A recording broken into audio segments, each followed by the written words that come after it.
ሕይወትን መረጥኩ ፈተናዬን በዛ ናፍቆቷ ሳንሰኝ ምራኝ ወደ ቤቴን ልቤ ቁረጥና ደስታም ይሁን ሐዘን ባገር ያምራልና ብዬ ደፋ ቀና ተካፍዬ ልኖር እያለች ምንመና ሰው እንደ ቤቱ እንጂ አይኖር እንደ ጎረቤቱ ልባችን አሰበ ስለምን ታየን ስደቱ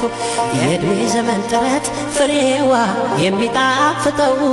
ጠንክሮ በጋራ ፈተናን ማለፍ ሲቻል ነው በሰው ሀገር ኑሮ በማይኮሩበት መሳቀቁ ይቅር እንግባ ከቤት ወርቁ ጌጣጌጡ